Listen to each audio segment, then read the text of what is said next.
Γεια σας από το Tech Insider. Έχουμε στα χέρια μας το Huawei Honor 2, ένα κινητό το οποίο ξεχωρίζει για τα τεχνικά χαρακτηριστικά του και για την τιμή του. Δεν είναι ακριβό τηλέφωνο, έρχεται περίπου στα 300 ευρώ, βέβαια εντάξει δεν είναι και φτηνό, αλλά από την άλλη παίρνεις ένα τετραπύρινο τηλέφωνο με πολύ καλή κάμερα 8 MP, με πολλά χαρακτηριστικά, μια εξαιρετική μπαταρία αρκετά μεγάλη.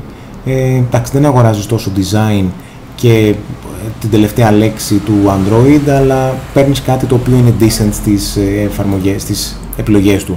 Μερικά πράγματα τα οποία μας αρέσουν σε αυτό το τηλέφωνο: πρώτον είναι ο συνδυασμός των καλών χαρακτηριστικών.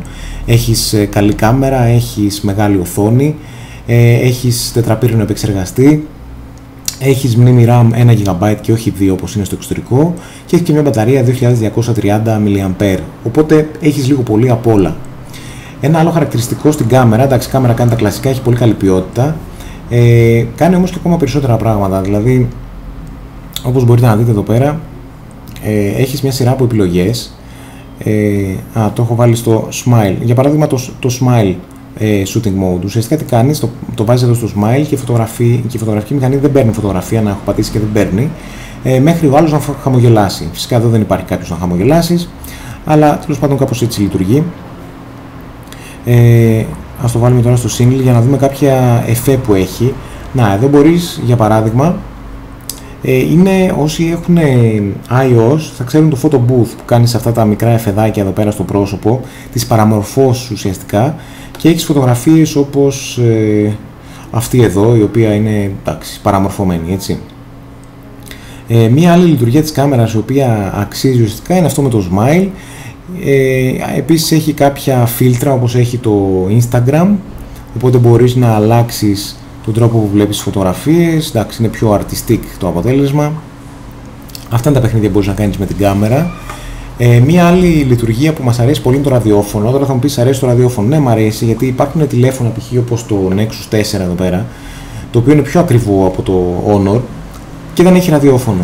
Ή και άλλα ακριβά τηλέφωνα δεν έχουν ραδιόφωνο. Οπότε το γεγονός ότι αυτό το τηλέφωνο έχει ραδιόφωνο σίγουρα το κάνει ανταγωνιστικό. Αυτό που μας αρέσει επίσης είναι οι λειτουργίες στο μενού. Όταν πάμε στο μενού βλέπουμε πράγματα που δεν έχουμε ξαναδεί στα περισσότερα τηλέφωνα, όπως για παράδειγμα όταν πας εδώ στο display, στην οθόνη δηλαδή, βλέπεις τη θερμοκρασία της οθόνης που μπορείς να την αλλάξεις, στα χρώματα δηλαδή, αυτό εννοεί, να τα κάνεις πιο ζεστά ή πιο παγωμένα τέλος πάντων. Και ένα άλλο που κάνει θράψη είναι αυτό, font size. Πόσο μεγάλα θα είναι τα γράμματα στο μενού. Μπορείς να τα κάνεις normal, μπορείς να τα κάνεις huge που είναι μεγάλα για να τα βλέπουν όλοι, ακόμα και οι παππούδες, ή και ακόμα αυτοί που έχουν μοιοπία σαν και εμάς, ή small, το οποίο είναι πάρα πολύ μικρό αλλά είναι στυλάτο. Αυτή είναι επίσης μια λειτουργία που δεν βλέπουμε συνήθως. Επίσης έχει power saving mode, μπορείς να ρυθμίσεις πώς θες να λειτουργεί το τηλέφωνο, θες να έχει μεγάλες επιδόσεις ή να διατηρεί την μπαταρία περισσότερο. Ένα άλλο πράγμα που μας αρέσει είναι το πληκτρολόγιο με χρωματάκια και swipe δεξιά ή αριστερά, και ουσιαστικά αλλάζεις έτσι γρήγορα το πληκτρολόγιο, το οποίο άμα το συνηθίσεις είναι πάρα πολύ όμορφο. Αυτό που ίσως δεν μας αρέσει τόσο είναι το design, είναι λίγο τετράγωνο, έχει πολύ μεγάλο πλαίσιο εδώ πέρα γύρω από την οθόνη, το οποίο μας χαλάει λίγο. Θα θέλαμε να είναι περισσότερο οθόνη, λιγότερο πλαίσιο.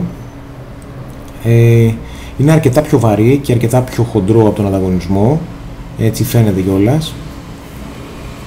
Από πίσω είναι πλαστικό και όχι γυαλί, να π.χ. το Nexus εδώ είναι γυαλί, εδώ είναι πλαστικό. Εντάξει, το design όμως είναι προσωπικό θέμα, οπότε αν σας αρέσει, καλώς. Και μια άλλη λεπτομέρεια που δεν μας αρέσει είναι ότι αυτό το τηλέφωνο έχει λειτουργικό σύστημα Android 4.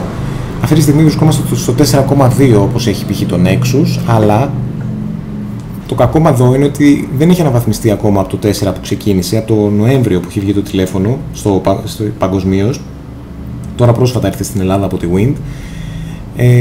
Και το κακό είναι λοιπόν ότι αφού δεν έχει αναβαθμιστεί μέχρι τώρα, προφανώς μάλλον δεν θα το αναβαθμίσουν, και σίγουρα δεν θα το αναβαθμίσουν σε εκδόσεις άλλες αν πάει σε 4,3 ή σε 5. Οπότε ξέρεις ότι αγοράζεις ένα τηλέφωνο με Android 4 και έχεις Android 4. Βέβαια αυτό δεν το κάνει κακό τηλέφωνο, το κάνει ένα πολύ καλό τηλέφωνο σε γενικές γραμμές, έχει πολύ ισχυρά τεχνικά χαρακτηριστικά που συγκρίνονται με τα premium τηλέφωνα, όπως το HTC One X ή το Samsung Galaxy S3, όχι την τελευταία γενιά, το S4 και το Xperia Z και το One. Μιλάμε για την αμέσως προηγούμενη γενιά που είναι συγκρίσιμα και με πολύ λιγότερα λεφτά. Αυτό το τηλέφωνο κάνει 300 ευρώ και είναι μια καλή επιλογή για όσους ζητάνε τα πάντα και δεν θέλουν να πληρώσουν τα πάντα.